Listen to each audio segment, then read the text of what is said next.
我回来了，没想到老天爷有眼，让我回到出嫁前。上一世我拼命换回花轿，最后输得彻底。这一世，这侯门主母谁爱当谁当。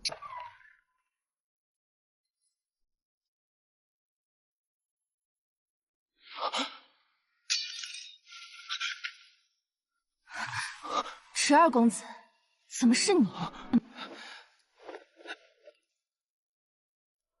我说嫂嫂，新婚之夜你不在我大哥房里待着，跑来我这儿做什么？难不成你也吃醉了酒？姑爷小姐，发生了何事？大小姐，怎么是您？玉珠，我还想问你家小姐呢？糟了，肯定是上花轿的时候弄错了，二小姐该不会去了世子爷院里吧？哼，这是在等着那头生米煮成熟事吧？上一世也有这么一遭。既然弄错了，换回来不就得了？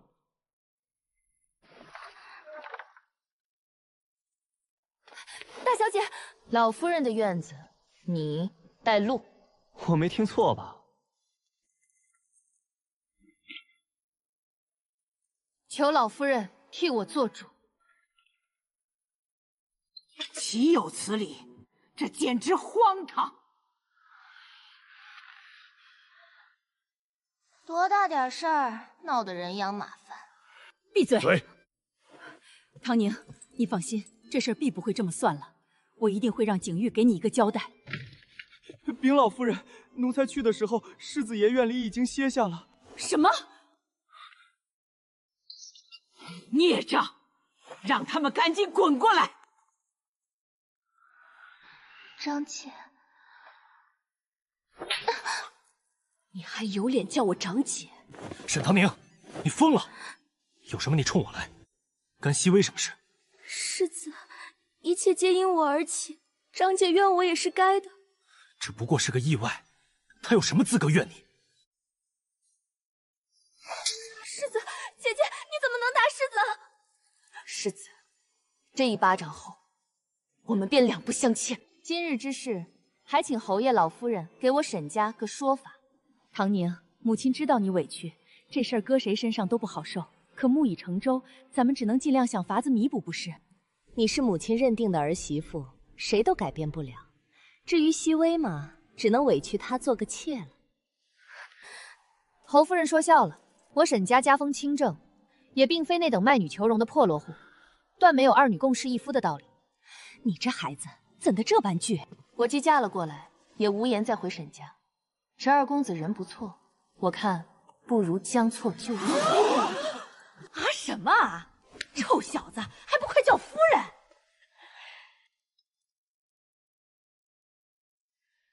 要不我去睡书房？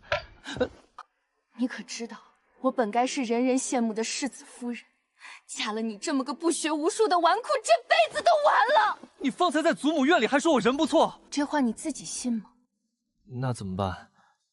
那要不然我们和离？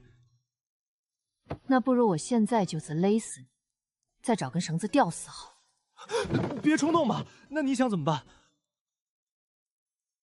池景玉和沈熹微早就暗通管曲，今日的换嫁也是他们一手促成。横竖我是咽不下这口气，你咽得下？那能怎么办？人不愿嫁给我，我还能逼着她嫁？我大哥又是世子，我拿什么和他争？命运是握在自己手里的，你不去争，不去抢，怎么知道争不争得过？那你觉得我应该怎么做？读书，考取功名。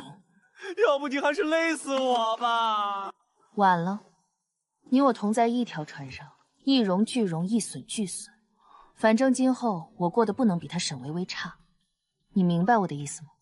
做人攀比心不能那么强。我去睡书房。新婚之夜，你抛下我去睡书房，是想让我沦为整个池家的笑柄吗？那我可以打地铺。哦，小姐，姑爷起了吗？奴婢伺候小姐梳洗。进来。小姐昨夜睡得如何？尚可。东院那头可不大好。听说侯夫人院里摔了不少东西呢。对了，待会儿请过了安，记得去东院把我的嫁妆拿回来。拿着清点的册册去。侯府偌大的家产，侯夫人行事光明磊落，必不会私藏半点。去把姑爷叫醒，待会儿还要去给爹娘敬茶呢。少爷，夫君起床了。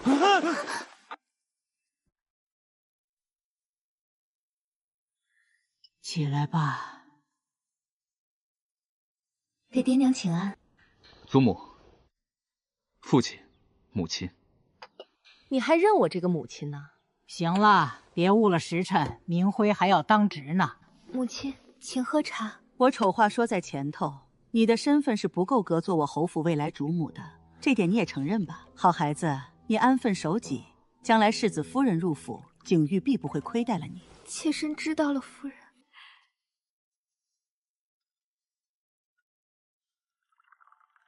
娘，我想要夫君去读书，考取功名。什么？让他读书？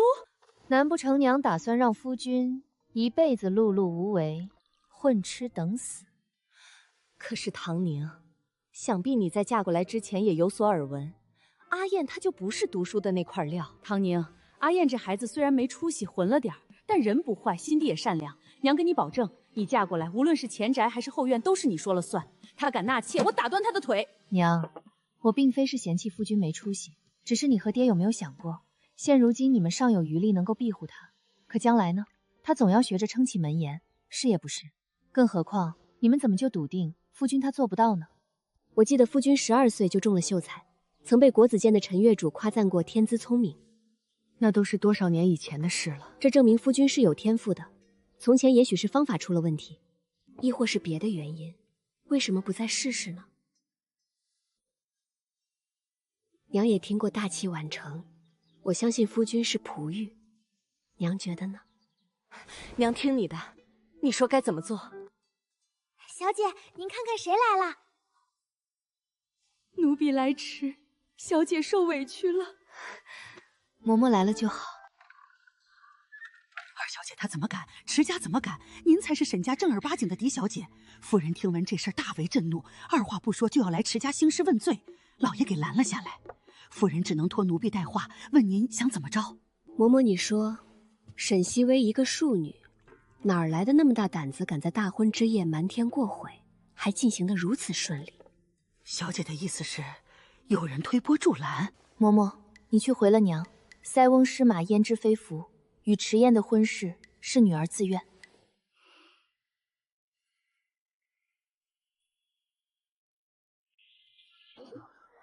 大爷的！迟燕那个狗东西在哪儿打听到了吗？小爷我要弄死他！回小公子，打听到了，迟燕那小子现在正在四宝斋呢。备马！看小爷我不把他打得满地找牙！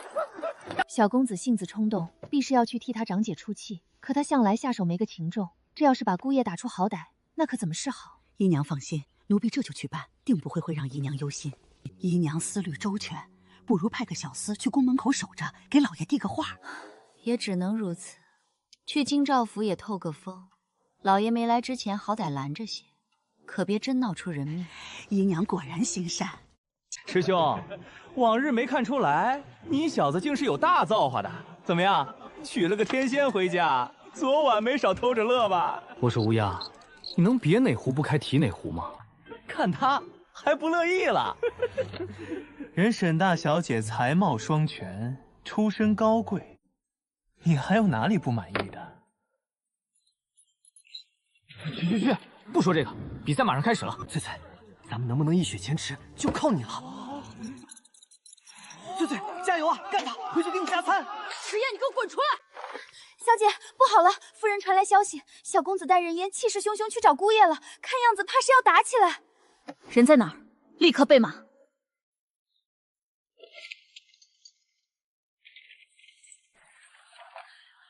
小姐，老爷这时候应该还没下旨，怎么来的这样快？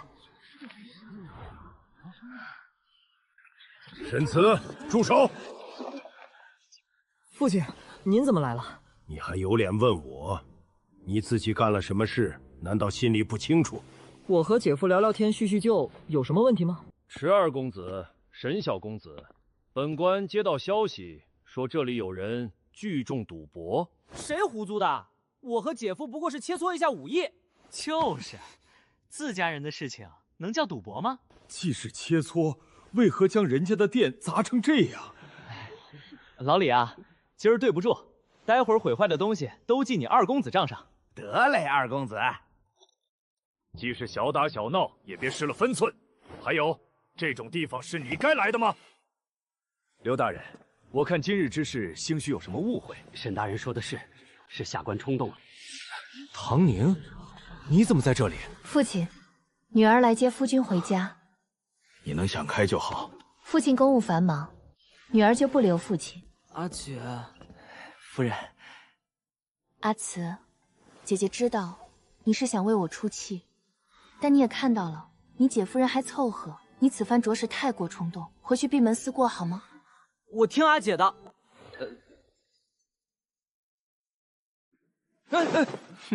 我也回去闭门思过。阿姐，你要是过得不开心，一定要告诉我。好。你这弟弟下手忒重，不分青红皂白，上来就将我揍一顿。你瞧瞧，这得吃多少肉才能养回来？阿慈冲动易怒，听风就是雨，难免有失分寸。我替他向夫君赔礼道歉。不过今日夫君也有做的不对的地方。新婚第一日你就抛下我跑去玩乐，昨夜答应我的，我好像……你可是都忘了？你没答应你。你别哭啊！那夫君答应了？答应了吧。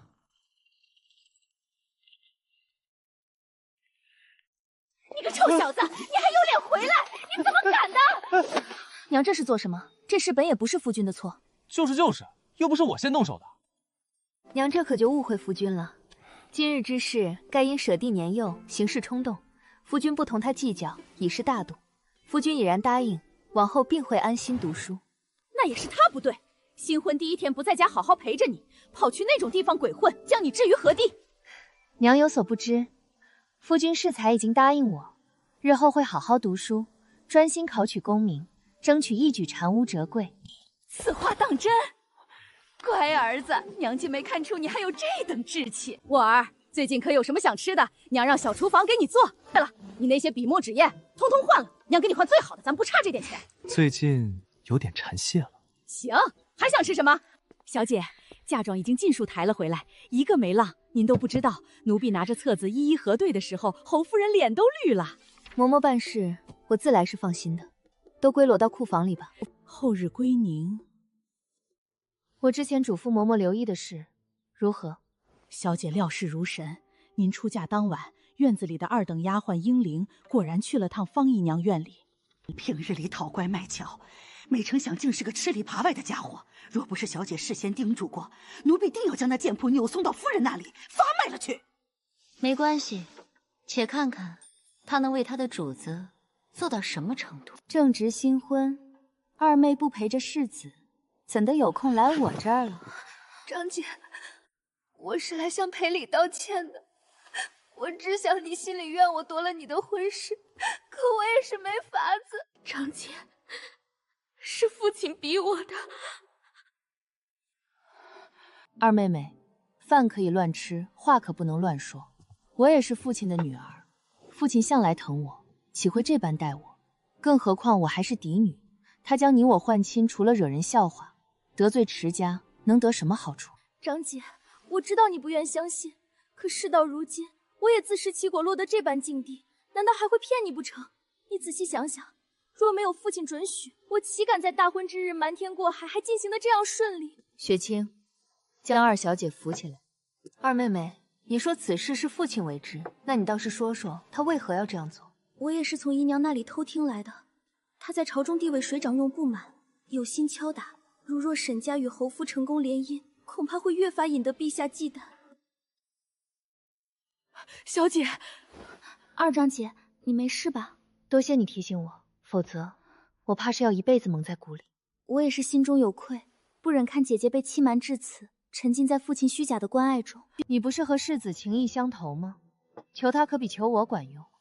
长姐向来聪慧，也知道只要有侯夫人在，她便永远不会让世子将我抬正。你是庶女，这是你一辈子的名分。那是你的身份问题。侯夫人但凡脑子没坏，长姐何必挖苦我？你我姐妹互为妯娌，相互照应，不比将来你寄人篱下，看世子夫人脸色过蛇强。你若执意，念在同为姐妹份上，姐姐我便给你指2条明路。这一嘛，你目前最大的阻力是侯夫人，人吃五谷杂粮，难免身体有个毛病。若是侯夫人一病不起，自是没那个闲心再来操心世子的婚事。那第2条呢？2嘛，妹妹不妨指望自己的肚子争点气，一举得男，给世子生个长子。若还是世子唯一的儿子，那就更好了。我随口说说，二妹随便听听。至于要不要采纳，那就不关我的事了。小姐何必那般好心给她出主意？嬷嬷说笑了，我可不是好心。世子是特意来接我的。沈唐宁欺负你了？没有的事，长姐心里还怨我。怨你不是应该的吗？你抢了我夫人的婚事，她不怨你，难道还要谢谢你？二弟，你怎么跟你大嫂说话的？大哥记错了吧？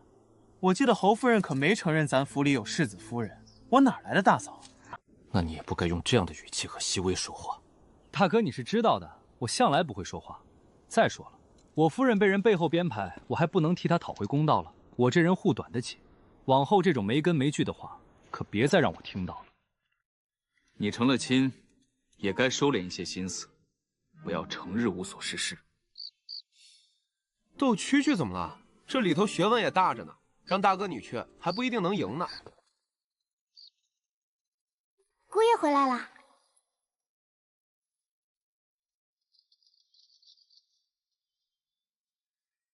藏哪儿好呢？翠翠宝贝，你可得乖乖的，不要到处乱跑哦。翠翠宝贝，小乖乖，你在哪儿呢？夫君在找什么？没什么，我有个小玩意儿丢了。那要雪清他们进来帮忙一起找吗？不用，我自己来就成。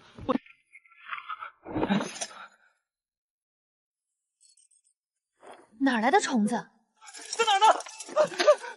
现在没了。我的翠翠，你死得好惨啊！翠翠，小姐姑爷，怎么了？秋雪，夫人不是故意的，你千万不要怪她啊。这只翠翠对你很重要吗？她陪着我赢下了大大小小的战役，意义非凡。抱歉，我不知道那是你养的。要不这样，改天我陪你再抓一只。虽然肯定比不上翠翠在你心中的地位，但我会努力抓一只活蹦乱跳的蛐蛐向你赔罪。你看这样好不好？见了你岳父，态度恭敬些，脸皮厚一点。给你冷脸你也忍着，正所谓伸手不打笑脸人，他再气不过，这样的日子总不好意思将你打出去。娘，在你眼里儿子当真就这么不堪吗？你想听娘说实话吗？算了，倒也不是很想听。夫君，来了，娘，你说的我都记着呢，快别啰嗦了，快回去吧啊！你说亲家不会真将他打出来吧？沈大人是体面人，应该不会。夫君怎的这副表情？可是娘同你说了什么？夫人，你爹他打人吗？真打呀！夫君大可放心，好脸面，不会众目睽睽下让你难堪的。我就说嘛，岳父大人好歹是2品尚书，断不会同我一般见识。素闻沈大小姐才貌双全，没想到阴差阳错，竟嫁了个不学无术的纨绔。可不是嘛，一步之差与世子夫人为之位失之交旗，叫叔妹捡了个便宜。我要是沈大小姐，不得成日以泪洗面？呸！小姐才没成日以泪洗面呢！一个世子夫人的位子，搞得谁稀罕似的。这些人吃饱了撑的怎么着？整日盯着人家后院的鸡毛蒜皮不放。你也知道他们是闲的，且稳重些，别让人看了小姐笑话。厨房那边可叮嘱过了，阿宁爱吃的那几道菜工序繁杂，食材须得提前备上。夫人放心，早就吩咐下去了。姑爷的口味暂且不知，且都备上一些。还有你，待会儿姑爷来了，你给我老实些。娘，你管他做什么？爱吃不吃，惯着他。住口！他是你姐夫，我不管你对他有什么意见，待会儿见了面给我老实点。见过老爷。你是唐宁院里的？回老爷，奴婢是伺候大小姐的。你手里拿的什么东西？老爷，是小姐的一些东西，没什么用处，小姐让奴婢帮忙处理掉。拿给我瞧。老爷，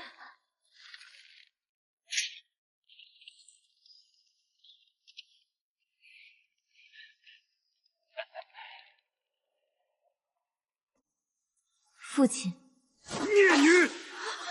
父亲这是做什么？女儿不知自己究竟做错了什么，引得父亲如此大动肝火。便是阿宁有什么过错，老爷何不坐下好好与他说道？回门的日子，这还在门口就让他没脸，还害得姑爷平白无故遭殃，岂不是让外人看了笑话？父亲，你怎么能打姐姐呢？好，好，好，你们一个个都帮着他说话，哼！也不看看他背地里究竟做了什么混账事儿，竟教你与人私相授受。老爷，这其中想必是有什么误会。妾身是瞧着大小姐长大的，大小姐绝不会做出这等糊涂事。是啊，爹爹，长姐什么品性，满尖尖有目共睹。证据确凿，容不得半点狡辩。若无证据，我岂会空口无凭污蔑他？白纸黑字摆在这里，也分明是他的字迹，难道还是冤枉他不成？你先看看。父亲仅凭这个就断定女儿与人私相授受，甚至不愿听女儿解释，便直接定了罪。岳父大人这话说的，就算是罪犯，尚且还有辩白的机会呢。您是唐宁的父亲，都不愿意听他解释。好，你说这封信不是你写的，可有证据？父亲且看，女儿平日用的纸都是诚心堂纸。这纸向来以坚洁如玉、细薄光润著称，因着金贵，我房里都是有定数的，并且女儿还有个爱好，落笔前必会浸上特制花香。而这一支纸虽是诚心堂纸，却无半点香味。许是放置时间久远，香味散了，也是有可能吧？哪里的话，二妹妹思虑周全，我应当感激你才是。若如二妹妹所说，放置时间久，为何这纸上的墨痕，瞧着竟还是新的？世子博学多才，墨痕新旧，应当能够辨认吧？还请世子帮忙分辨，还我一个清白。新墨色灰而不黑，不比陈墨质地硬。这墨痕的确是新的，且不超过1个月。即便如此，你也不能完全洗清嫌疑。墨痕是新的，可以是近日写的，纸上无香，也极有可能是你没来得及。到了这个份上，父亲还是不信姐姐。您心里既已给他定了罪，那还多说什么？混账！为父这是实事求是，如若不彻底洗清你姐姐的嫌疑，这事传了出去，毁的是他自己的名声，还有我整个沈家的脸面。父亲莫急，我话还没说完呢。这人模仿我的字迹，仿的的确足以以假乱真。若不是我知道自己没有写过这样的东西，恐怕都要被迷惑了去。但百密上有一疏，他忽略了一处细节。什么细节？夫君有所不知，我幼时学字贪玩，总也分不清准和怀字，老是把怀写成准，后来能分清了，这个习惯也改不过来。母亲还曾笑话我。是有这么回事，太子殿下还借此打笑你，怎么不叫他阿准表哥？夫君且瞧瞧。这倒是有意思，这人怕是不知我夫人独特的小癖好，模仿也学不像。岳父大人，这下可满意了？既如此，唐宁，是为父误会了你。父亲不必向女儿道歉，您打的人不是我。长姐，父亲已经知道错了，想来姐夫也不会同父亲计较。二妹妹倒是大度，挨了打的是我夫君，你一句不计较便轻飘飘接过了，想来是巴掌没落到自己身上，世子不知道疼。世子有所不知，我父亲一向是赏罚分明，公正不焉，知晓自己做错事时，他怕是要愧疚的晚上睡不好觉。我这个做女儿的也是为父亲着想。迟燕，是岳父没调查清楚事情真相，方才一时冲动，委屈了你。岳父大人，我只是皮肉受点损害不打紧，可仅此一遭，我夫人怕是心里委屈得很。去看看，嬷嬷怎么去了那么久？小姐，奴婢来了。小蹄子，见了老爷夫人还不跪下？秦嬷嬷，这是怎么回事？嬷嬷，你来说。奴婢亲眼看到这丫头鬼鬼祟祟出入小姐的房间，奴婢觉得她行迹可疑，怕她手脚不干净拿了什么东西，便偷偷跟了上去，眼睁睁瞧着这小蹄子竟去了寒作院。方姨娘，这是怎么回事？我女儿院子里的丫鬟何时与你这般叔叔了？老爷夫人，妾身冤枉啊！父亲，父亲，母亲，姨娘她不可能做出这种事。岳父，我相信熹微的姨娘不会做出这种事。这是我沈家的家务事，想来还轮不到你一个晚辈来插手吧。迟世子，管到别人家后院来，你的手未免也伸得太长了吧？阿慈，方姨娘，烦请你解释一下，我女儿院里的丫鬟为何会到你院子里去？夫人，妾身不过是听闻璎珞姑娘手巧，打的络子也好看，便请她过来起教一二罢了。夫人，你这可就误会姨娘了。姨娘一心记挂着出嫁的大小姐和二妹寝食难安，便想着替他们打个如意结，求个平安顺累，整整熬了2个大夜，总算赶着回门这日完工。您瞧瞧，这是给大小姐的。姨娘一心为着大小姐，哪里会害她呢？您这是在诛姨娘的心啊！姨娘，璎珞，你来说，我平日待你不薄，你为何要陷害我，毁我名声？你难道不知，稍有不慎，这可是要株连9族的吗？小姐，是奴婢鬼迷心窍，奴婢错了，求小姐原谅奴婢吧。你是鬼迷了心窍，我这般信任你，你却将我的信任转变成刺向我的利剑。我是真替你惋惜，你做出这等背主的事，我容不下你。你身后的人难道就能容下吗？老爷夫人，这些首饰是从这贱婢屋子里搜出来的。她一个2等丫鬟，便是攒1年也买不起这样名贵的首饰。这只红宝石雕凤头钗，我怎么瞧方姨娘簪过？这不是我前几日丢的吗？怎么会出现在这儿？璎珞姑娘，我没想到你竟是这样手脚不干净的人。方姨娘，你被主又偷窃，这样的丫鬟，我沈家是再容不得你，直接发卖了吧。小姐，求您救救我，奴婢知错知错了，奴婢再也不敢了。你我主仆情谊已尽，你求错人了。让2位贤婿看了笑话。哪里的话，托岳父大人的福，不然我哪能看到这样的热闹？还跪在这里哭哭啼啼做什么？大好的日子，别让人看了笑话。夫人，宴席……我与阿宁和他夫婿有些话要说，过会儿功夫才开席。老爷和世子自便。小婿有些问题想向岳父大人请教。咱们去书房聊。我已成功嫁了世子，娘还多此一举做什么？方才差点就被那小贱人拖下水，你让世子怎么想我？我这是为了谁？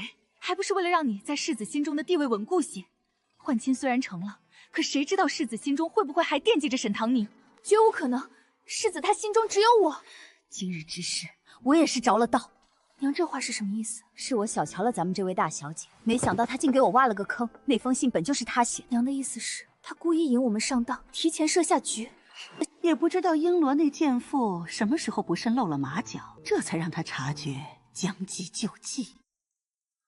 罢了，这次算她棋高一招。不过她不会次次都这么好运的。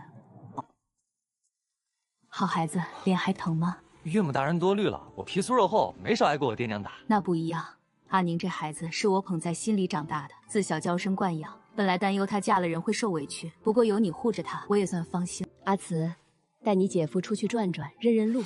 我带他？你是主人家，这又是你姐夫，不应该吗？应该。辛苦小舅子了。阿宁，苦了你。这是好事，娘今天也瞧见了。池景玉那人，并不值得女儿托付终身。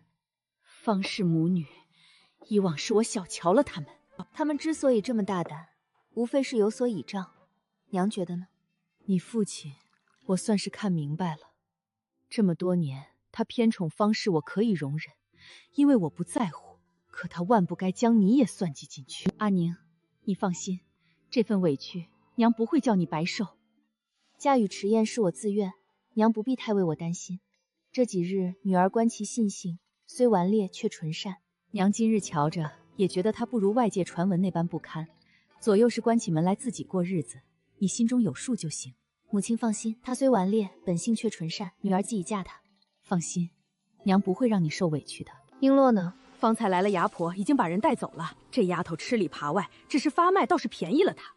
劳烦嬷嬷替我留意她的去处，派人盯着。奴婢知晓了。迟燕呢？不关我的事啊，她自己说要去石油侧，我总不可能跟着她吧？不会是迷路了吧？姐夫该不会是抛下长姐自己先回了吧？去找找。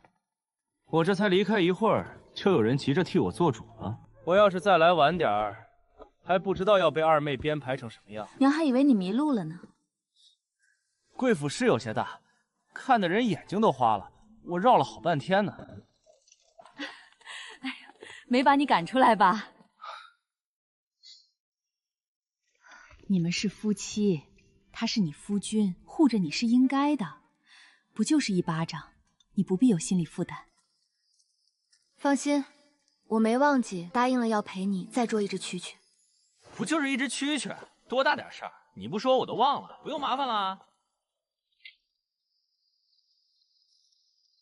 这等小事，吩咐下人去做就好了，何须劳动小姐亲自动手？少夫人，夫君看书呢。牢记结合，我懂的。这是我让人搜罗来的秋鬼可能会用到的书，夫君瞧瞧，这些可够？这会不会太多了点儿？多吗？还好吧，距离秋闱还有5个月，夫君1个月看2本，差不多能看完。就这些，我还是看在夫君基础不错的份上，挑挑拣选选的。基础不错。夫君12岁就中了秀才，可不是基础不错吗？你知道我今年多大了吗？20。整整隔了8年，这谁还记得？忘了就再捡起来。从今日起，我陪着你一起读书。你陪着我一起，什么意思啊？这是做什么？同吃同住，陪着夫君同甘共苦啊！你管这叫同甘共苦？我甘，你苦。娘。夫人，实不相瞒，算命的说我命里就没带官字，哪怕考100回，我也是考不上的。那就先考100回试试。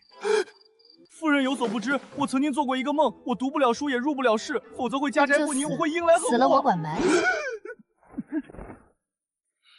夫君可要用心些，也别想着装模作样糊弄我，一会儿我要抽查的。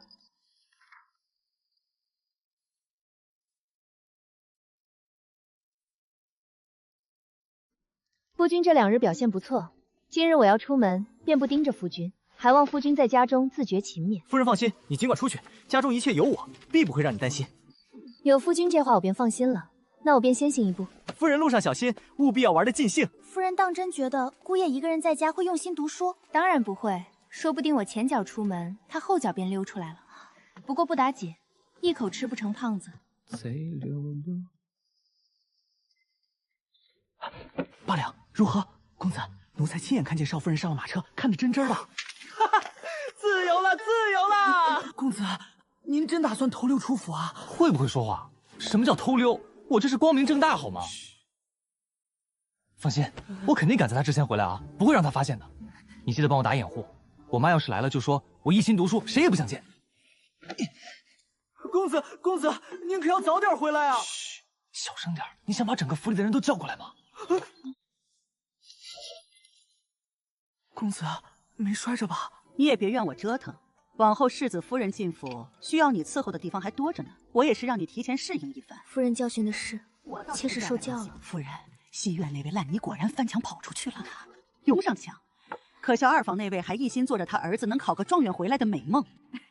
二少夫人也是病急乱投医，当日放着好好的世子夫人不当，偏要意气用事嫁给一个不成器的，这会儿怕是悔得肠子都青了。自作自受罢了，给他台阶不下，非要跟我争这一口气，那就且看看他手中的那废物能不能变成金疙瘩。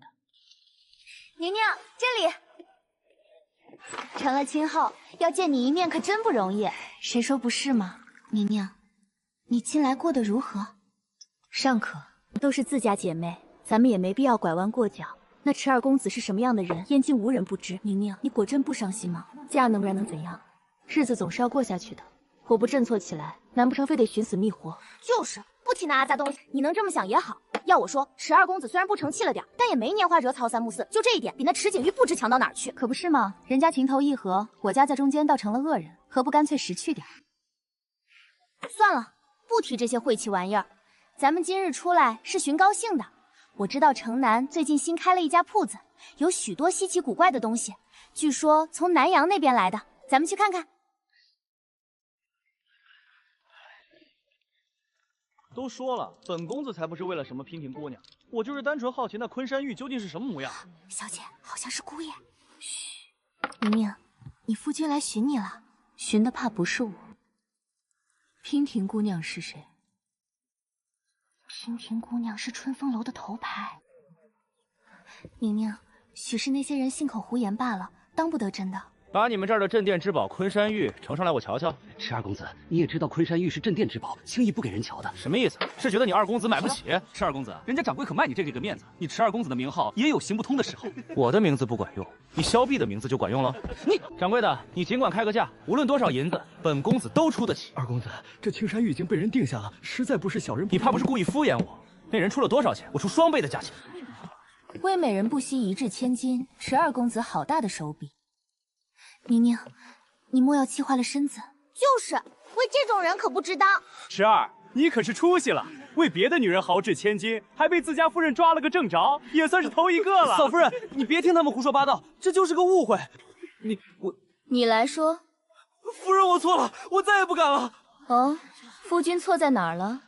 我不该趁你出门偷偷翻墙出来玩的。石燕，你也太没出息了，被一个女人压了一头，简直给我们男子丢人。就是，没看出来池二公子还是个妻管严。那怎么了？你也就是嫉妒娶不到我夫人这么漂亮的媳妇儿，不然换了你，你比我还没出息。那娉婷姑娘呢？那什么婷的，我压根就不认识她。美的你想认识还没那个机会呢。那玉呢？还要买吗？不买了，夫人说不买就不买。那什么婷的与那昆山玉究竟是怎么回事？不买了，我就是好奇那玉究竟长什么模样。夫人不乐意，咱就不买了。既然如此，夫君玩也玩了，这便随我回温习功课吧。习顾客，池二公子是打算考个状元呢。关你屁事！你既然这么闲，不如去城西桐花巷第2个岔路口给那只黑色的母猫接个生。我夫君性子急，言行无状，都有得罪的地方，还请掌柜见谅。夫人客气了。早就听闻沈大小姐温柔识大体，今日一见果然不假。让你们看笑话了。怎么个意思？我长得很像笑话吗？没事的，宁宁，咱们下次再出来玩。这个池二吧，好像没我想象中那么不堪。明明性子强势，他懂得服软，鼓励惰性，别说，居然还有点般配。是啊，你说点什么呀？实在不成，骂我2句也行。我骂你做什么？我骗你说在家读书，结果偷偷跑出来玩。下次别翻墙，记得走正门。啊！翻墙万一磕着碰着，那可不是小事。腿长在你身上，你执意要出门，我还能拦你不成？你不生气？愿不愿意读书是你自己的事，我即便逼着你读，也没法子逼着你上考场。有件事，我想问问你。你问。今日你为何一时兴起要去看那昆山玉？还不是萧玉那群公子哥在那吹嘘，把那块玉吹得神乎其神。期间季无涯和唐旭不知怎么和他们吵了起来，一群人就说要来开开眼。我也就是好奇这些稀罕物，真不是他们说的为了那姑娘。夫君同济，唐2位公子关系很好，还成吧，勉强可以说是臭味相投。毕竟大家名声都不好听嘛，久而久之就混到一起了。夫人为何突然问这个？你该不会是看上他们其中一个了吧？如果是呢？你眼光也太差了吧！有我这么个珠玉在前，你竟然能看上他们2个？不是我打击你，你还是死了这条心吧。季无涯是有未婚妻的，唐旭嘛，他就是块没开窍的木头。再说了，我长得不比他们好看吗？夫君放心，我也觉得你更好看。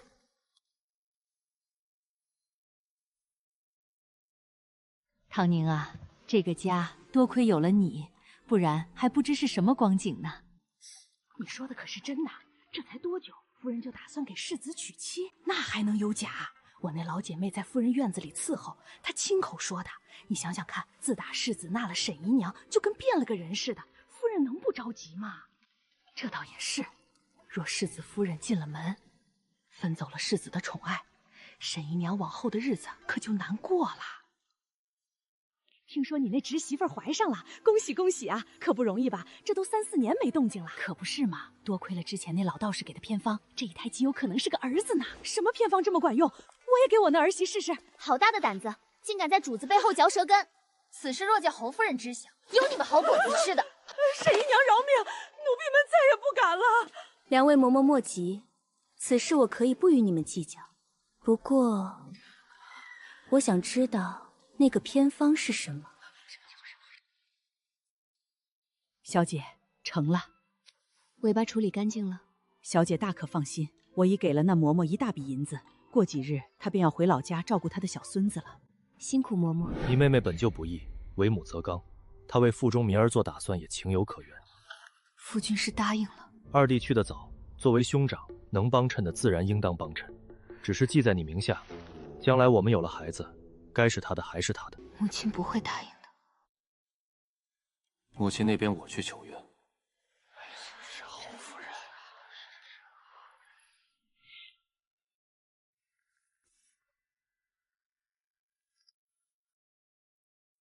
夫君果真不去。你也知道我粗人一个，这种文雅的事就不适合我。好吧，那夫君好生在家温书。长姐，你也要去云安公主的赏花宴吗？不如坐我们的马车吧。不用了，我坐自己的马车就好。我也是一番好意，长姐她的马车那么小，坐着肯定不舒服。你好心人家未必领情，不必管他。二小姐也不知安的什么心，抢了小姐您的夫婿还不够，还要小姐看着他们眉来耳去吗？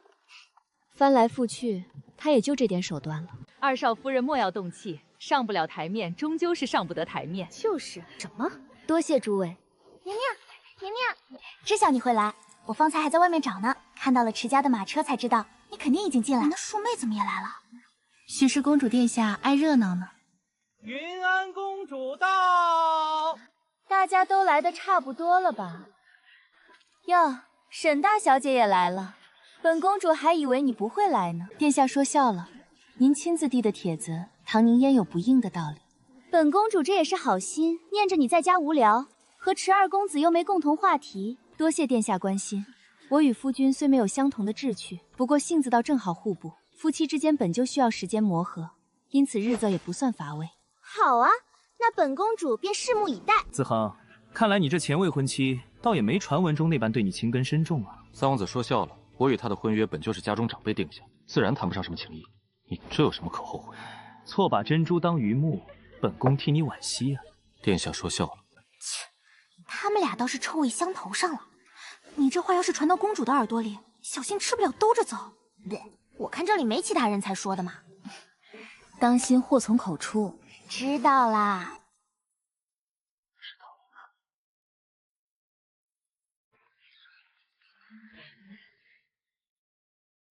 小姐不必着急，出来这会儿功夫不碍事的。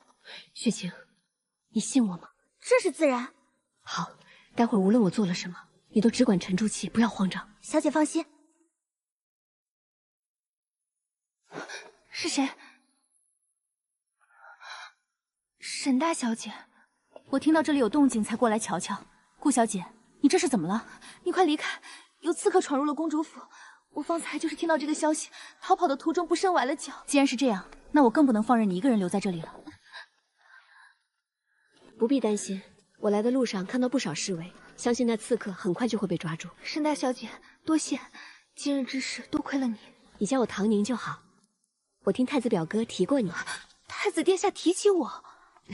糟了，我的玉佩怎么不见了？是不是落在方才那里了？有可能。雪子，你先扶着顾姐姐回席间请大夫，她的脚伤拖不得。那你呢？刺客还没被抓住，你一个人万一遇到危险怎么办？不如等刺客抓住了。顾姐姐有所不知，那玉佩是我娘送给我的，意义非凡，还刻着我的名字。况且这样私密的物品，要是落在旁人手里……顾小姐，我们先走吧。顾小姐放心，我家小姐吉人自有天相，不会有事的。不许叫，否则就杀了你！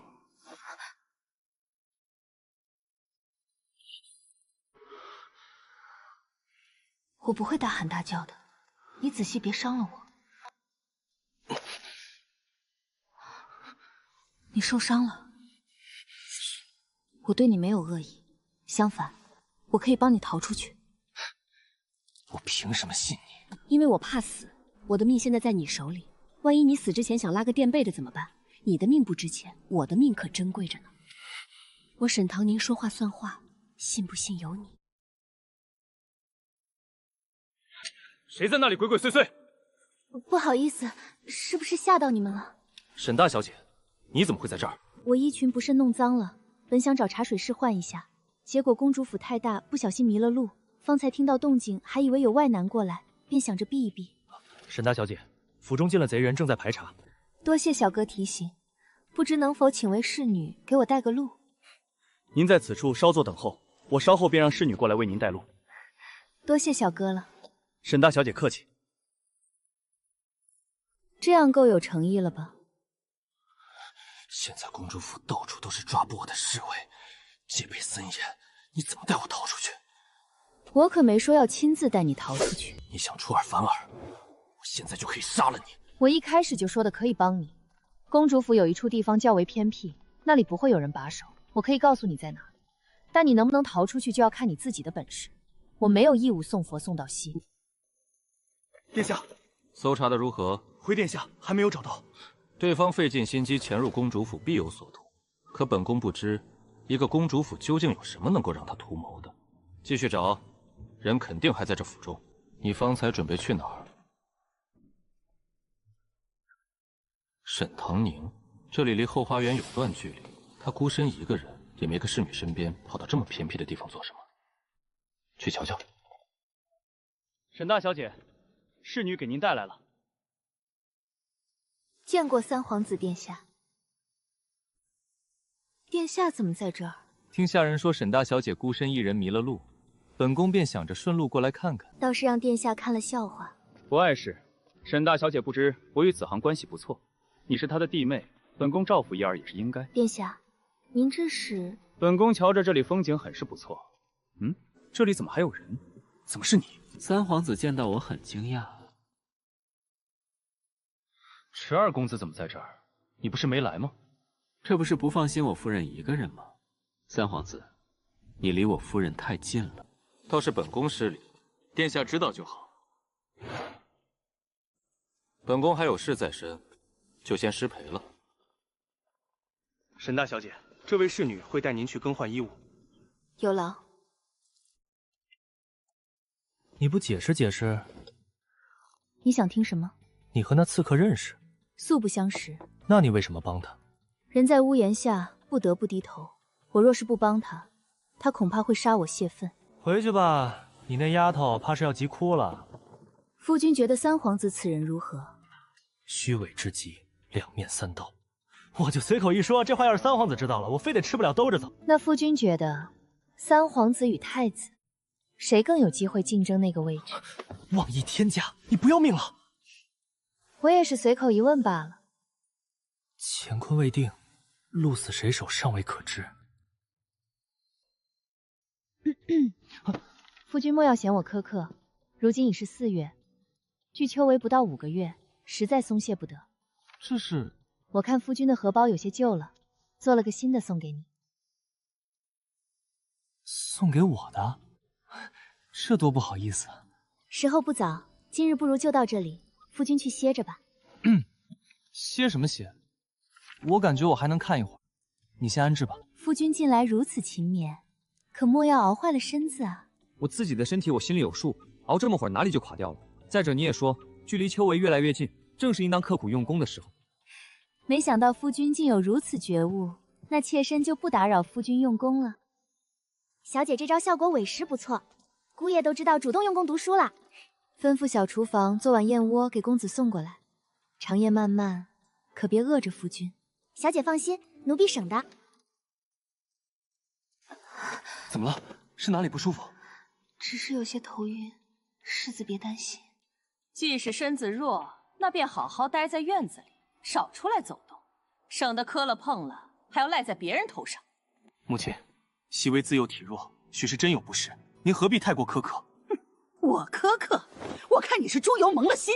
既然身子不适，那便请府医过来瞧瞧，究竟是个什么毛病。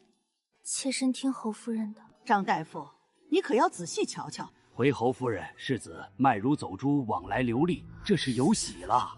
这个孩子留不得。夫人，妾知道您不喜欢我，可孩子是无辜的。熹微，你这是做什么？一人做事一人当，母亲要罚就罚儿子吧，不要为难熹微和她腹中的孩子。蠢货！你可这个孽种，要是生了下来，外头的人知道了会怎么看？旁人的言论有那么重要吗？儿子只知道大丈夫抚养天地，无愧于心。是啊，大嫂，毕竟孩子是无辜的，那可是活生生一条命啊。好了，你早不做打算，如今木已成舟，还闹什么？母亲，孩子留下来，至于其他的事，以后再说。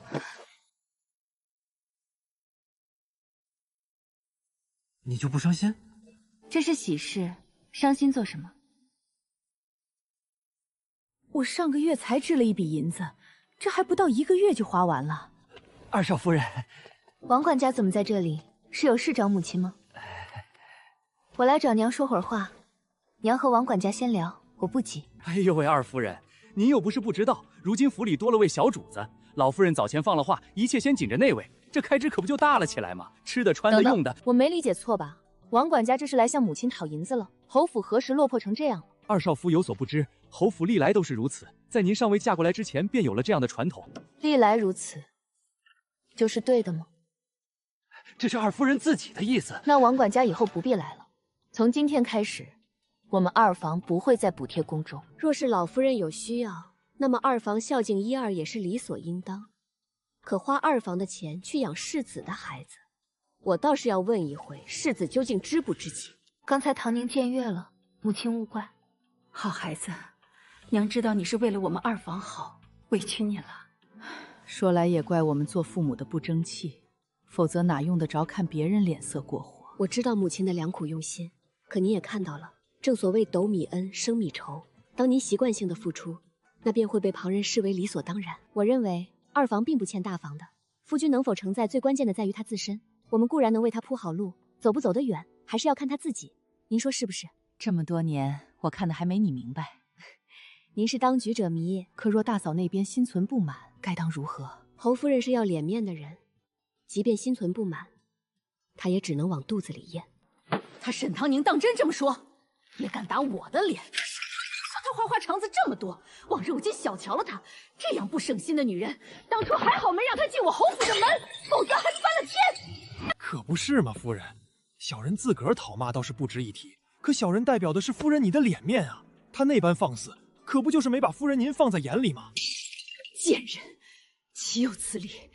他当真以为这府里没人能治得了他？夫人，请消消气。若是气坏了身子传了出去，岂不是让他看了笑话？嫁给一个庶物子，当真不知道自己几斤几两的。这事儿我不好出面，但有人能出面。都说咱们一家人一笔写不出2个池子，可有些人偏要在我老婆子眼皮子底下兴风作浪。我说的对吗，老二？母亲这话何意？可是儿媳哪里有做的不对的地方？祖母消消气，婆娘向来处事周全，为人低调，这其中想必有什么误会。唉，本来这事儿不该闹到父敏面前，但我也实属没办法。弟妹你也知道，母亲的身子向来不大爽数，须得时刻用名贵药材补品温养着。二婶婶、二嫂，这事儿可就是你们做的不对了。这要是传出去，谁不得指着我二叔鼻子骂一句不孝啊？三妹饭可以乱吃，话可不能乱说。母亲也优修祖母的身体，也考虑到大房的囊中小匣。昨个还同我讨论要不要将每月祖母的花销一并出了。孝敬祖母本是理所应当，二房绝不会推脱。除此之外，公公同侯爷与世子一样，每个月的俸禄也是尽数充公，该出的银子我们并不会少出。可世子爷打点识途的花销，我二妹养胎的开支等等，总不能也由我们二房出了吧？老二家的一家人分得那么清做什么？你们手头宽裕，多帮衬点也是应该。等景玉在朝中站稳了脚跟，要提携你家那个不争气的混账，还不是一句？祖母这话说的，倒像是朝堂是持家的一言堂，说提拔就能提拔。住口！这种话你也说得出来？不要命了？这不是祖母的意思吗？混账！我哪里是这个意思？好吧，许是孙媳理解错了，但连侯夫人都没这个信心，可见要靠世子是行不通。夫君近来很是努力用功，若是夫君做了官，将来也少不了打点。这么看来，二房手里的银子也不是很宽裕，说不定到时候还要仰仗世子疏通关系呢。你想得美！那好吧，看来侯夫人不太情愿。总而言之，从今以后大房出多少，二房就出多少。想要二房多出银子，大房就先起个表率作用。大家都没意见吧？你都不知道你媳妇儿有多厉害。侯夫人和老夫人的脸那是一个赛一个的难看，可让为娘好好出了口恶气。当真有这般厉害？不过娘，您这么着是不是不太好？平时不还教育我要尊重祖母吗？这要是让外人听了去……去你的！你什么德行，我这个当娘的还不知道？那不是随了娘吗？还真是傻人有傻福啊！你瞅瞅，你也就这张脸能看。唐宁肯嫁给你，真是咱们家祖坟冒青烟了。有您这么说自己儿子的吗？我也没那么差劲儿吧？就凭咱这张脸，少说也是风靡万千少女吧？你还真敢说，傻小子，这都快2个月了吧？你和唐宁，你们怎么还没？娘，臭小子，一惊一乍想吓死你老娘！娘，夫君，你们这是？唐宁呀，你怎么来了？厨房炖了银耳血和羹，想着夫君读书辛苦，我便给他端来一碗。好，还是你想的周到。行，你们夫妻俩慢慢聊，我还有点事儿，就先走了。娘慢走，夫君愣着做什么？赶紧趁热喝啊，凉了口感可就没那么好了。夫君近来倒是勤勉，不如给夫君放2天假。太阳打西边出来了。夫君这话说的，好像我是什么蛮不讲理的人。可别给我乱扣帽子。你不担心老夫人和侯夫人记恨上你，回头给你吃挂路？一味的忍让只会让人觉得好欺负，换来变本加厉和得寸进尺。我不喜欢忍，我喜欢谋定而后动。过几日我想去普陀寺进香，夫君可否同我一道前往？你说的给我放假就是这个？就当是去散散心，也为夫君的仕途求个顺利。你就那么肯定我能考上？夫君又不笨，为何考不上？前几次许是运道不佳，这一次我们再试试，一定能成。你倒是比我还有信心。不行，这事儿绝不能这么算了，不然我的脸面岂不是让他沈唐宁踩在地上，日后还怎么服众？夫人，世子来了。今儿下旨攒得这么早？母亲，别再问二婶要银子了。我的孩子何时沦落到要别人来养？难不成我还有错了？我这是为了谁？儿子当然知道您的良苦用心，可您想想，这事儿若是传出去让外人知晓，旁人会怎么看我？儿子在朝中又如何立足？娘不也是为了你？你平日里打点上下，还有吃穿用度，哪里不要银子？如今儿子在朝中有了一定地位，已经不需要时常打点。咱们家自诩清流，太过铺张奢侈，反倒招人眼红。儿子每月也有俸禄，至于熹微，她怀有身孕，肯定一切先紧着她，但也不好太过奢靡，这点母亲有分寸，我是放心的。那二房那边？母亲，此事不必再提。好，那就听你的。世子怎么这样？哟，王管家晒太阳呢。李二，这是上哪儿去啊？嗨，这不是眼瞧着入夏了吗？夫人吩咐我跑一趟衙署，将陛下赐给侯爷的兵领回来。我这胳膊腿的，也就只能干跑腿的活去，哪比上王家您风光体面？既然是夫人吩咐，那可是要紧事儿，你赶紧的，莫要耽搁了时间。得，还是王管家您有经验，我这就去。我呸！小人得志的东西，我王府风光的时候，你还不知道在哪儿跑马粪呢。有你什么事？这是二房的马，你为他做什么？最近有谁要出门吗？是二少夫人，明日她要去普陀寺进香。记住，你们把人掳走后，只需要他一番，不许伤人，更不许将此事闹大，知道吗？放心吧，老爷，肯定给您办得漂漂亮亮。长姐去寺庙进香，能不能也带上我？我也想为肚子里的孩子求个平安。山路崎岖不好走，二妹妹这肚子还不到3个月，还是在家中好好养胎吧。你这二妹可真不是个省油的灯。二妹可是差点就嫁给了夫君呢。若当日成亲的是你们2人，咱们都成亲了，你突然说这个做什么？假设一下嘛。夫君不必紧张，我不是蛮不讲理的人。若我当真娶了她，自然会给她应该有的尊重，但除此之外，好像也给不了其他了。你这性子，倒是难得一见。女子处境本就艰难，一身荣辱皆系于夫家。像我这样不成器的，不是走投无路，恐怕也没人愿意嫁。人家肯嫁，我又何苦为难？莫要妄自菲薄，夫君也是很好的男儿。你莫不是唬我？至少像你二妹那样的，是绝技看不上我的。那是他眼盲心瞎。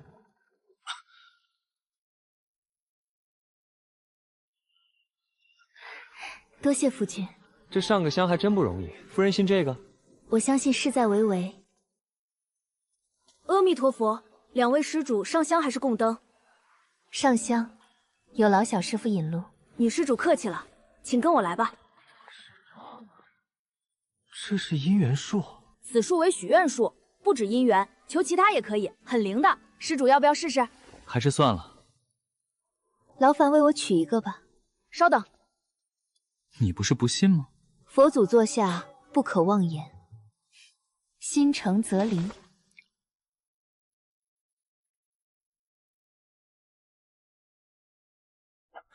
怎么还顺带捎上我了？是不是为了凑4数？是啊，不然瞧着空落落的，多难看啊！你不是一心想要我高中吗？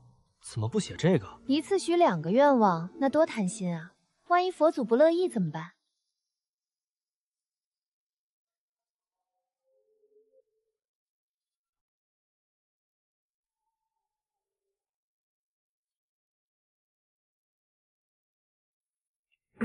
给我也拿一根吧。施主稍等，我不信神佛，今日之行求的是个心安。我想要的是会自己亲手争取，负过我的，我也会亲自让他们付出代价。今朝隐忍折帛，即待来日潜龙在天。殿下走神了。空寂大师棋高一张，本宫自愧不如。还不是方才外头那位大放厥词，佛门净地口出狂言，殿下为何阻止奴婢出声呵斥？本宫倒是觉得那女子很是大胆，颇有意思。你去查查是哪家的贵女。本宫久居佛门，倒是不知燕京何时出了这样一个人物。今日的棋就下到这里，改日再找大师探讨。恭送殿下。沈唐宁原来是谢灵华的侄女，不过这姨侄俩的性子倒是南辕北辙呢。三皇子近来走动频繁，是如何打算的？就说近来本宫身体抱恙，让他不必来拜访了，隔3差5来一趟，真把本宫这里当他自个儿家了。想什么呢？这么认真？没什么，等急了吧？这有什么？现在是回去了还是怎样？女施主留步。我家主子想请您一步一叙。不知你家主子是何人？妖人续话却不自报形成身份，我家夫人就这么随随便便跟你走了？若是有个什么闪失，我找谁哭去？这位郎君请放心，我家主子是女子，断不会将你夫人给拐跑的。我家主子姓燕，是草民失敬了，号佳宁。姑姑请带路吧。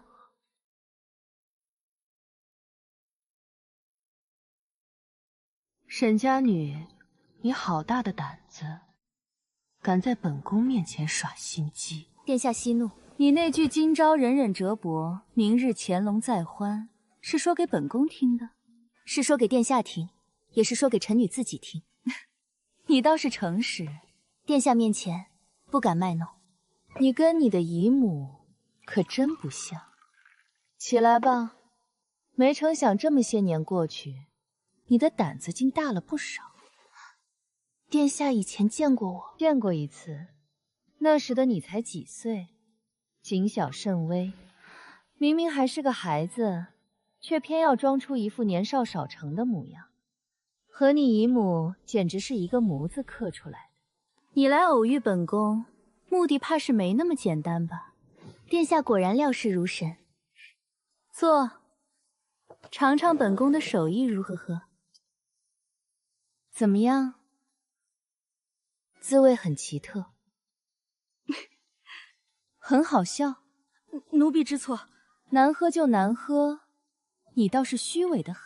说罢，你来找本宫意欲何为？唐宁曾听太子殿下提起过殿下，言语间不乏仰慕。本宫的时间宝贵，没兴趣听你这些敷衍的托词。唐宁不敢欺瞒殿下，我此番是为太子表哥而来。殿下是太子的姑姑，就算不站在他这边，也请不要站在他的对立面。抬起头来，本宫喜欢你这双眼睛。唐宁的荣幸。沈唐宁，本宫记住你了。倒是不曾见殿下对哪家小辈说过这么多话。殿下挺喜欢沈家大小姐。你倒是会揣摩本宫的心思。奴婢多嘴。这个丫头有点意思，让本宫想起了从前的自己。沈家大小姐年纪轻轻，心思却不浅。女子有野心，本宫不觉得是坏事。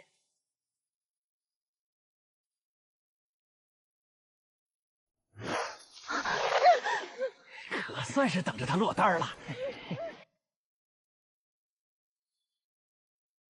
这长公主哪来的那么多话要讲？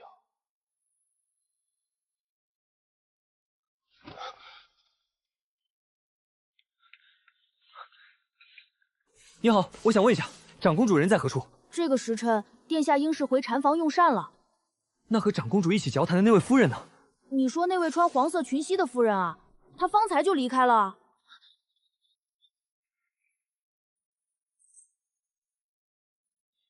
小师傅，下山的路有几条？2条，一条是常走的大路，还有一条偏僻的小路。那条偏僻的小路在哪儿？是了。殿下，沈大小姐极有可能被歹人挟持了，就在方才。这丫头挺招人恨啊！哼，在本宫的地盘将人掳走，分明是没将本宫放在眼里。派几个人去找，真要有个闪失，本宫真是有嘴也说不清。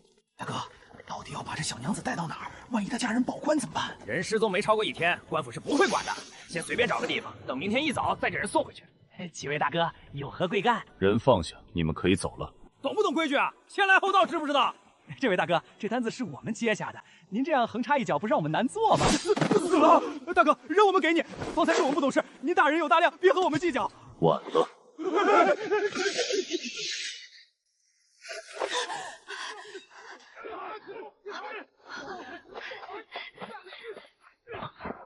人跑了，追！沈大小姐，您再往前一步，我这刀可就收不住了。这位壮士，我想我之前并没有得罪过你，我们无冤无仇，你为什么要杀我？就算是要死，你也要让我死得明白吧。沈小姐不妨仔细想想，最近有没有做过什么不该做的事，得罪过什么不该得罪的人？我一个大门不出二门不迈的内宅妇人，能与什么人结仇？阁下莫不是故意为难我？看来沈小姐是不见棺材不掉泪。等一等，我好像想起来了，之前在公主府，你的刀可不可以拿远一点？我怕伤着我，你这样我容易紧张。沈小姐，我劝你老实点，别想耍花招。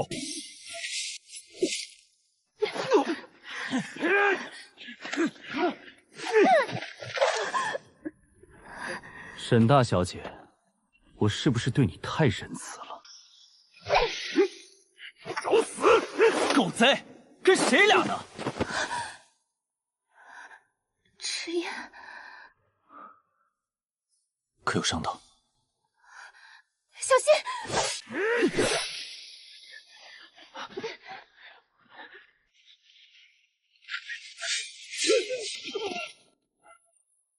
这是死士，你想从他嘴里逼问出什么，怕是没那么容易。那就杀了。你为什么会出现在这儿？你跟踪我？昨夜我本想去找你，本意是找你报恩，却不料途经赤府门口附近的小巷，发现了件有意思的事。这是你深更半夜不请自来的理由吗？我是一个杀手，只能夜晚出没。你继续说。我不小心听见一场密谋，你们家的管家买通了几个小喽啰，说要把你绑了，给你一点颜色瞧瞧。王管家，居然是他。怕是前2天的事让他在侯夫人那边吃了闭门羹，这才心生报复。这些死事明显出自另一伙人，我推测是你在公主府帮了我逃走，被三皇子给盯上了。你救了我，我也救了你一命，现在我们两清了。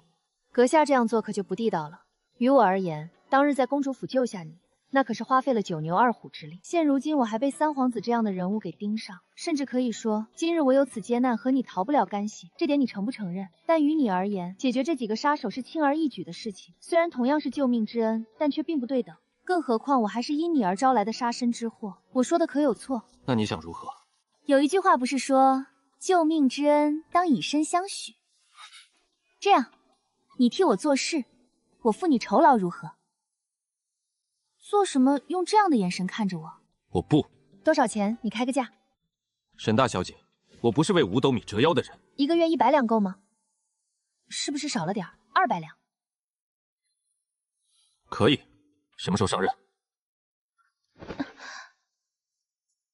不是说没有受伤，哪里不舒服？腰磕了一下。得罪。你在做什么？夫君力气好大。也就还行吧。练家子啊。有人来了。沈大小姐可有大碍？我等是长公主的护卫，殿下听说您失踪的消息，心怀歉意，特意派我等前来寻您。劳烦小哥替我谢过殿下，我已无大碍。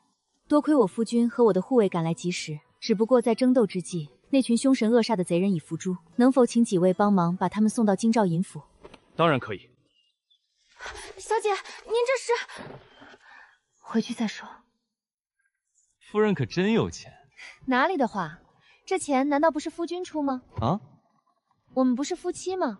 是啊，那你的银子不就是我的银子？好像也没毛病，但我总觉得你的银子不给我花，想给谁花？那位娉婷姑娘吗？那肯定给你花。那没事了。什么情况？出去一趟怎么还请上大夫了？哎呀，你别挡路，唐宁，娘的好儿媳妇，这是怎么了？这是怎么回事？不小心摔了下，不要紧的，娘。摔一下能摔成这样？石燕那小子干什么吃的？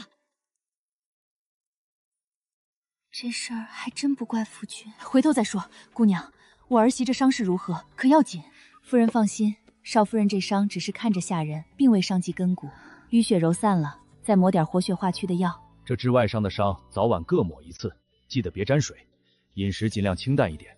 差不多就这些注意事项。你媳妇儿让你进去。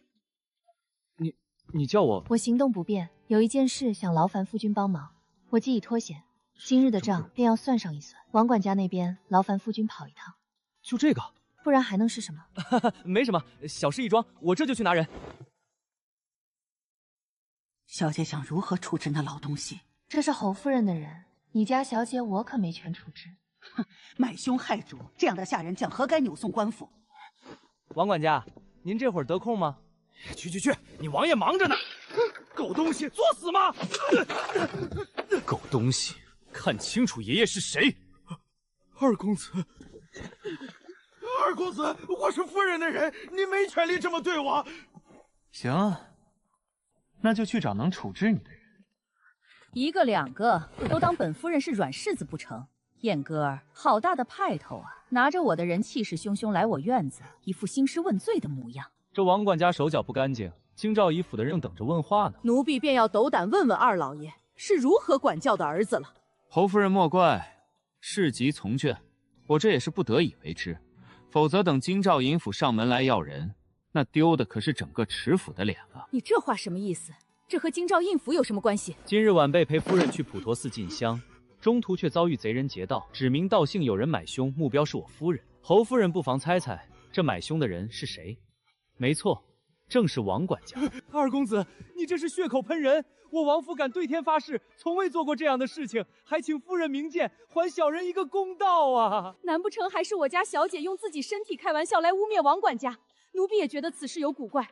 王管家一个下人哪来的胆子敢谋害主子？莫不是有人指使？还请侯夫人彻查此事，给我家小姐一个交代。你好，迟燕，你说这事儿是王管家做的，可有证据？那几个歹人现在人在何处？让他们来对质。那些人已经死了。死了？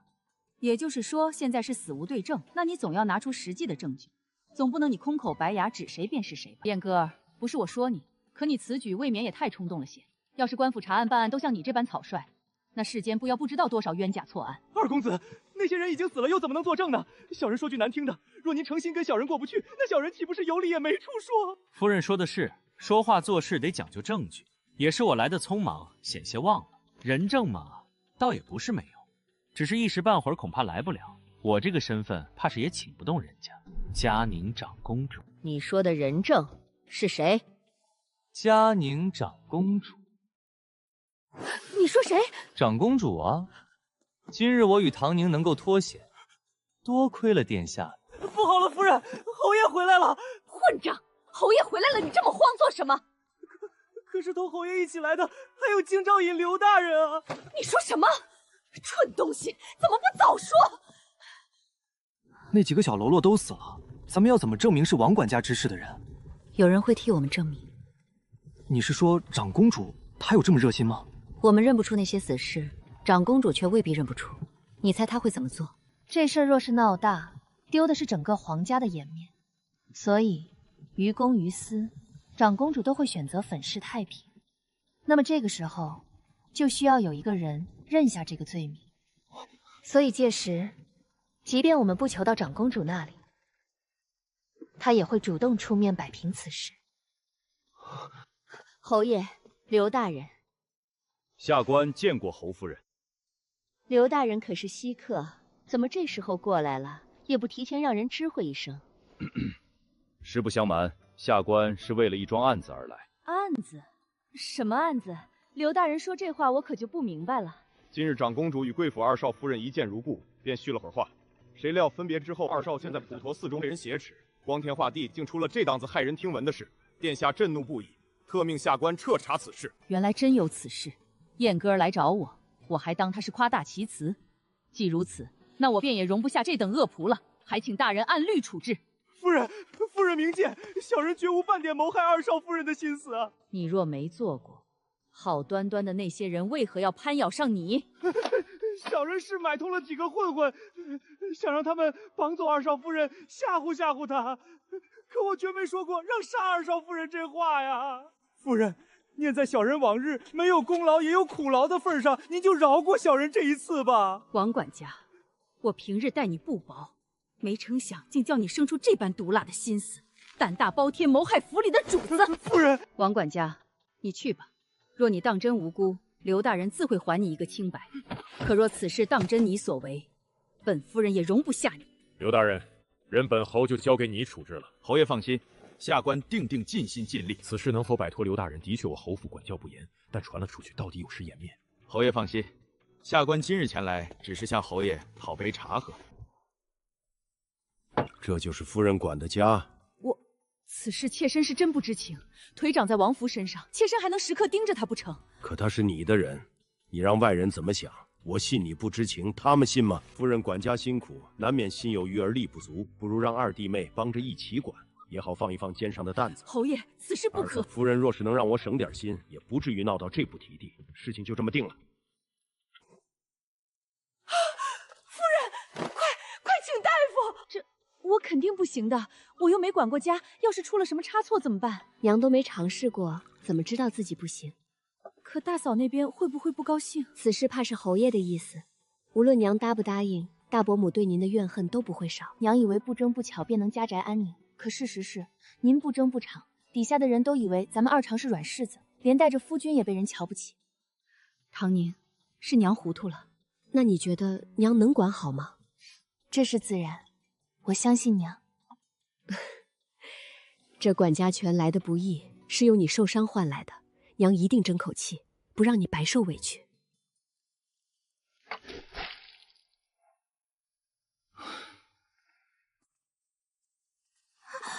二少夫人，你想当姨娘？二少夫人，奴婢绝无此意。那我就放心了。二少夫人，我没做错事，你不能这么处置我。您如此善妒，就不怕惹得二少爷厌弃呢？二公子为了你厌弃我，你未免也太拿自己当回事了。你不妨瞧瞧，迟燕会不会为了一个丫鬟和我翻脸？你来了，你怎么做事的？端茶送水这活平日不是你来做吗？是小人疏忽了，请公子责罚。我又没非要罚你，你那么紧张做什么？以后我的书房里不许让不相干的人进来，听到没有？小人知道了。怎么了？有哪里不对吗？这不是我要的消食，而是芒硝，两者外形相似，用处却大不相同。我要找的硝石多出现在洞穴、石壁等湿润处，亦或是茅房墙壁以及附近的泥土中，也叫地霜。有什么问题吗？没有。那奴婢再去找找。不用了，我让八两去吧，反正这小子闲着也是闲着。那小的再去找找。那倒不用。这就是所谓的提纯。这叫溶解结晶法。提纯的方法不止一种，只是这个比较省时省力，用木炭也可以，只不过相对于来说比较麻烦。夫君怎么什么都知道？我平时就喜欢看些杂书，看得多了，自然也就明白了呗。那夫君可真厉害。这又是在做什么？这一步是过滤掉里面的杂质。唉，现在就等它完全冷却。姑爷，这是不是好了呀？可以了。瞧着是比之前颜色剔透许多。那接下来是不是要制冰了？唉，去打盆冷水，再拿一个大点的盆和一个木桶来。哎，这就可以了。应该可以了吧？奴婢不觉得无聊啊，还挺有意思的。可不是嘛，多稀罕呐，还能亲眼见着水结成冰。好啦，你们一直蹲在这儿不累吗？结成冰也需要时间，先干会儿其他的事儿。老天保佑，可千要成功啊！本公子的一世英名可都看这一回了。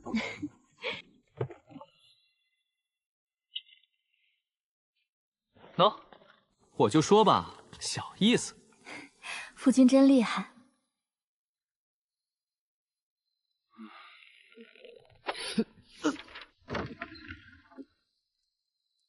这么晚了，你怎么还不睡？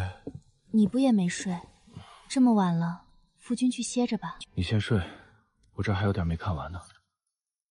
也不急在这一时半会儿，要是把身子熬垮了，那可是得不偿失。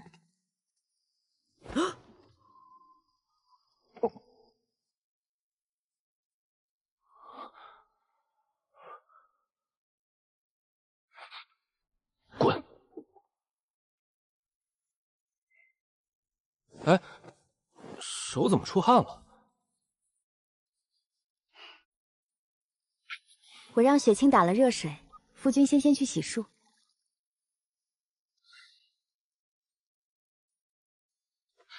对了，过2天季无涯、唐旭他们邀我出去聚一聚，之前他们约了我好几次，我都没同意，他们都有意见了，就是单纯一起吃个饭，不干别的。腿长在夫君身上，我还能拦着你不成？你不生气？咱说好了，可不许偷偷向爹娘告状。我生什么气？夫君近来这样刻苦，是该出去好好放松一下，玩得开心。娘若问起来，我帮夫君周旋。我就知道夫人不是蛮不讲理的人，只是小心驶得万年船。夫人放心，我心里有数。夫君不会不知，害人之心纵不可有，防人之心亦不可无。夫人放心，我省得，不过是吃个饭，出不了岔子。3催4请可算是出来了。我说池二公子，您老人家现在是越来越难请了啊！兄弟还想不想做了？去，少来挤兑我。哎，你们又不是不知道，家里头那位管得严，我这出回门还得打报告呢。沈大小姐当真那般凶悍，不过我要是娶了这么个媳妇儿，被管着倒也没什么不好。你们没成亲的人是没办法明白的。瞧瞧他，这是变着法炫耀呢。不过话说回来，阿燕，你真打算参加此次秋闱吗？有把握吗？哎呀，唐旭，这可就是你不像话了。不是出来玩吗？怎么还提这些扫兴的？玩玩嘛，试试呗，反正闲着也是闲着。不用去管外界那些闲言碎语，你能有重新再来的勇气，已经强过他们少人。说得对，咱们3个一起，未必不能一举登科及第。你瞧瞧我抱了抱都没那个勇气去参加，你都不知道，我娘还让我多向你学习呢。要不我也去试试，让我娘开心开心。那去呗，正好咱们仨一起，还能给我壮壮胆子啊！那感情好。唐旭，你觉得呢？我都成，一起就一起。太好了，万一咱们撞了好运，一举登科及第呢？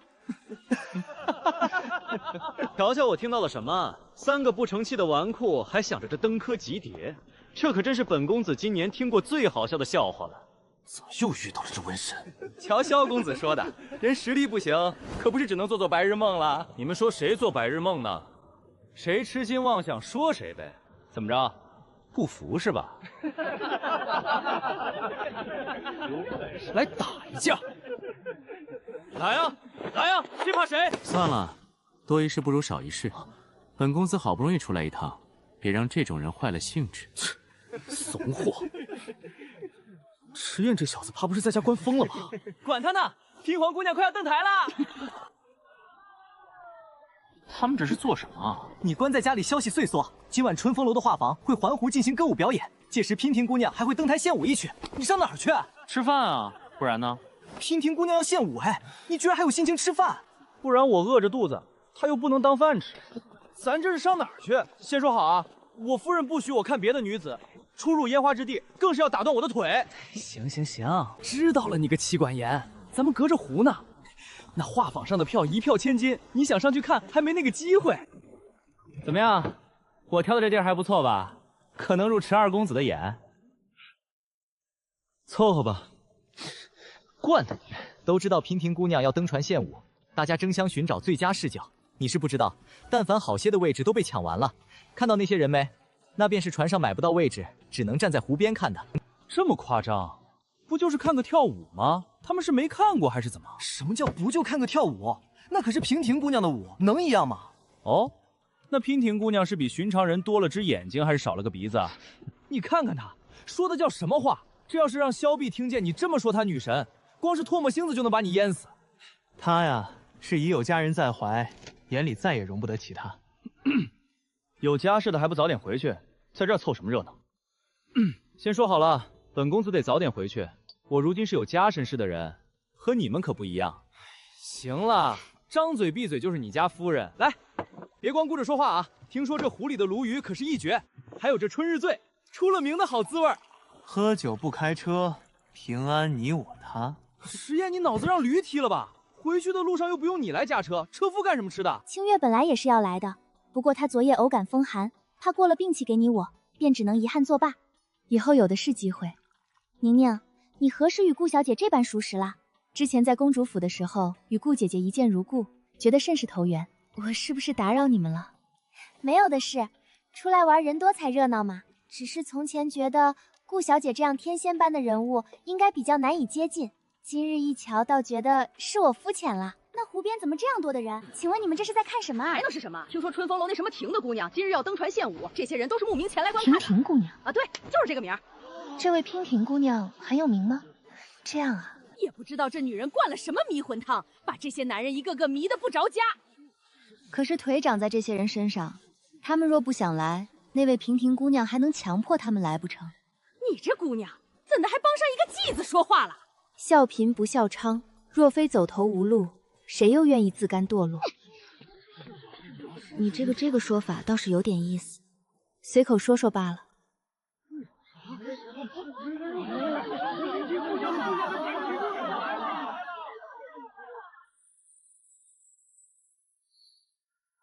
这也没瞧见人啊，他们这是在激动什么？犹抱琵琶半遮面，反倒更能引起人的探究欲望。怎么了？着凉了？迟燕，你有点虚啊！这才多久的功夫？你才虚呢！还要多久？我想回去睡觉了。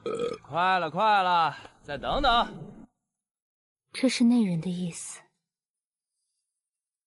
我知道了。娉婷姑娘，时辰到了。这也看不到脸啊。没关系，看看人家跳舞也行啊。这是堕肢舞，有什么说法吗？据说此舞源自西域，难度极大，对舞者的力度和柔韧性要求极高。你看这么密集的鼓点，他的步伐却不曾乱，抬腿折腰，力度都恰到好处，说明他功底深厚。以舞动精华，确实不曾夸大。感谢大家的喜爱，今天特意为大家准备了一项特别环节，请大家将想对我说的话写在花笺上，随后我会随机抽取几名在场的观众。还有这种好事儿，今天没白来。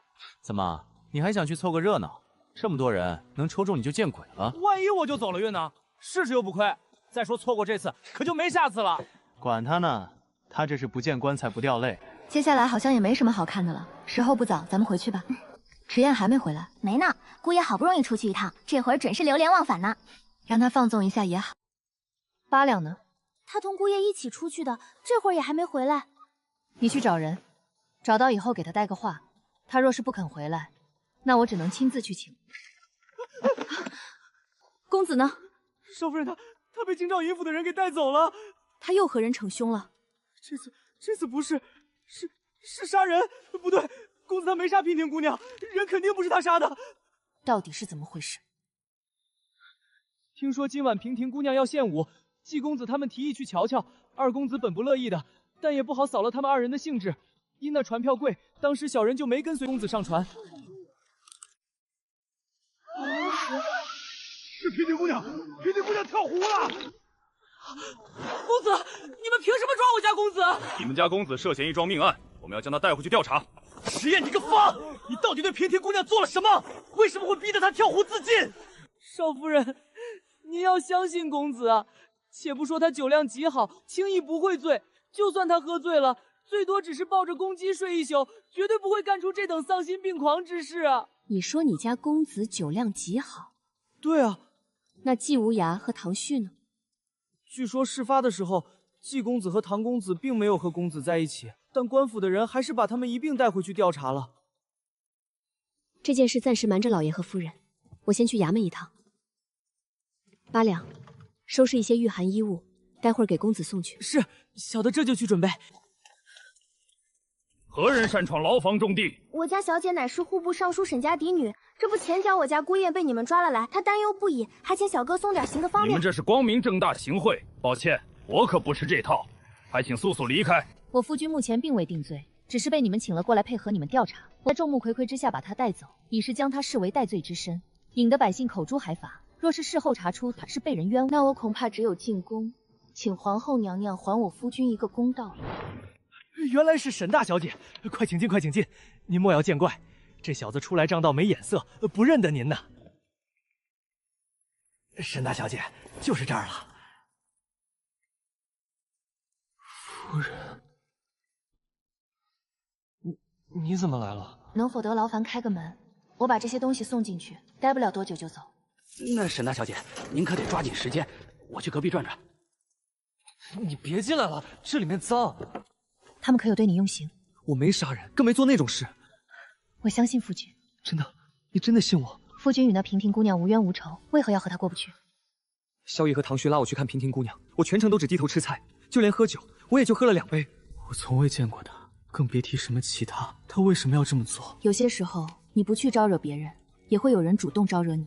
他们要害你，并不是因为你做错什么，而是因为他们的恶。你只需如实交代一切，其余的交给我，我会接你出来。那我该怎么做？如实将你知道的告诉他们，至于其他的，交给我。照顾好自己，等着我接你出来。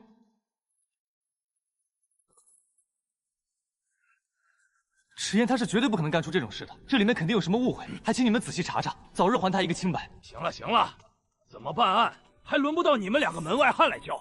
天色不早，快回去吧，我们随时可能再传你们来问话啊。沈大小姐，嫂夫人，迟燕她怎么样了？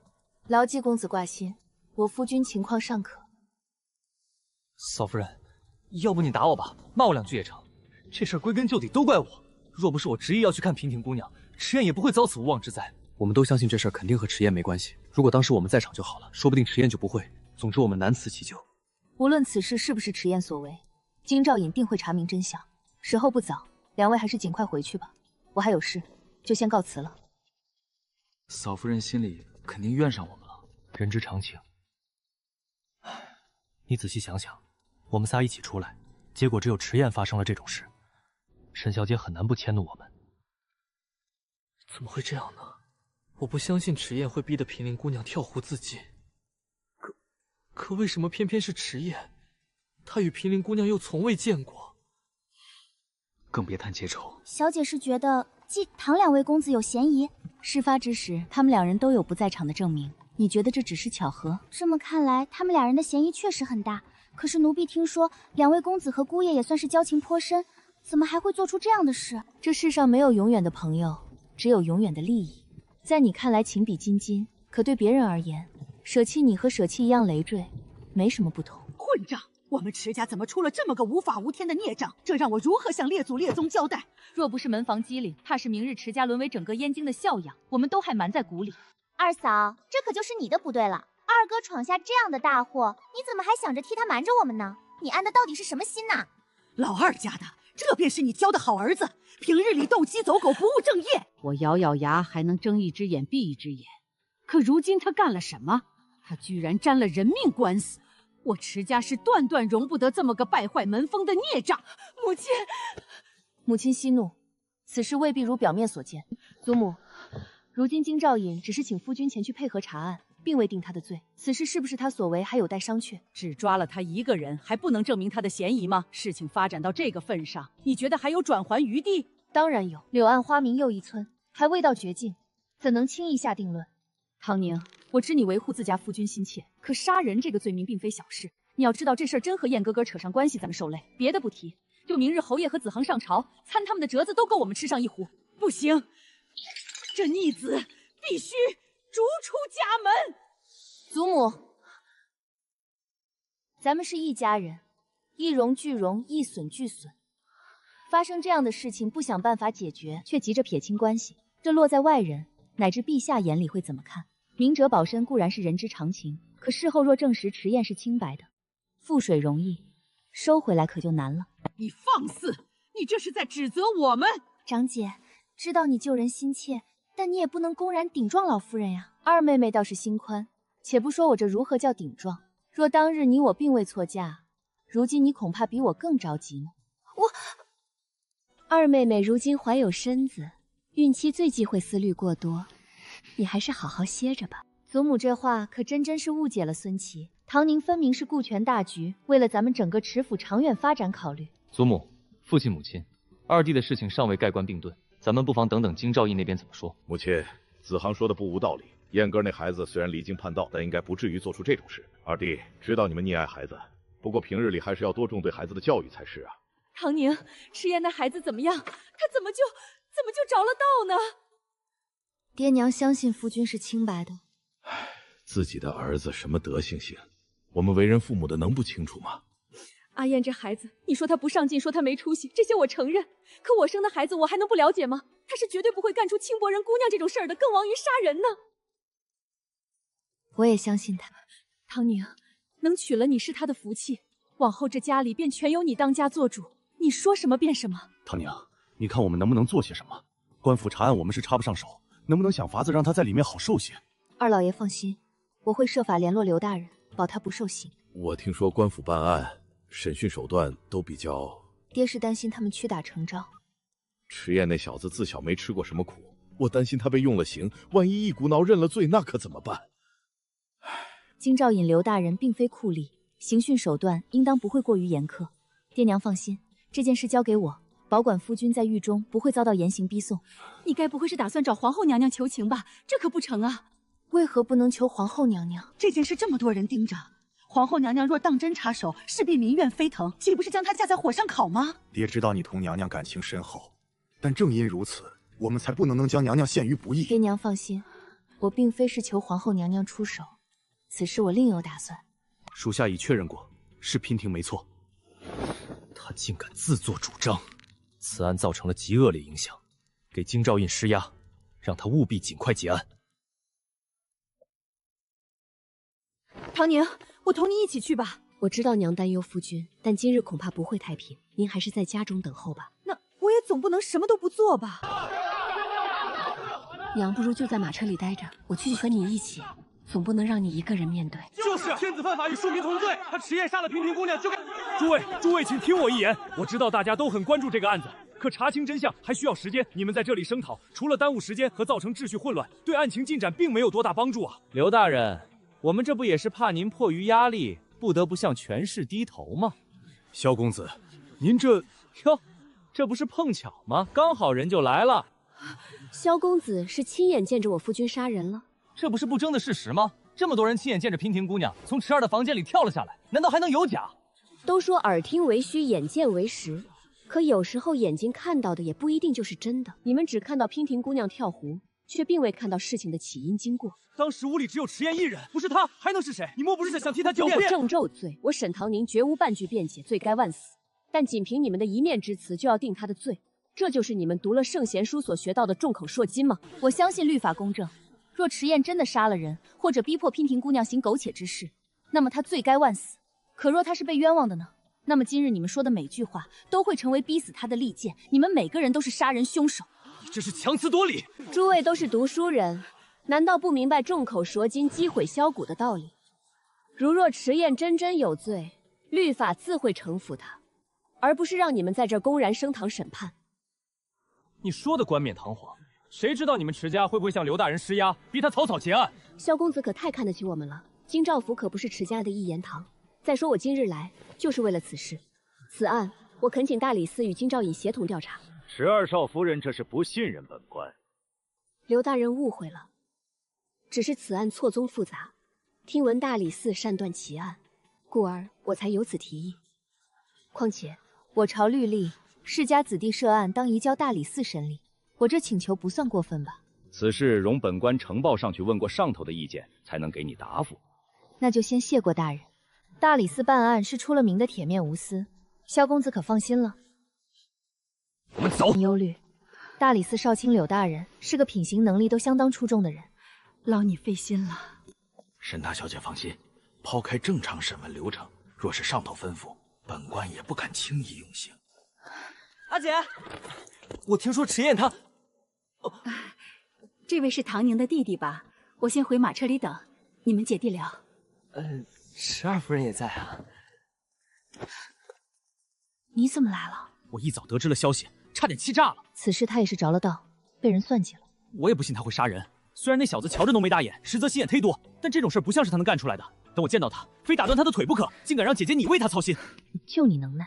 他若真敢做出对不起阿姐的事，我打断他的腿！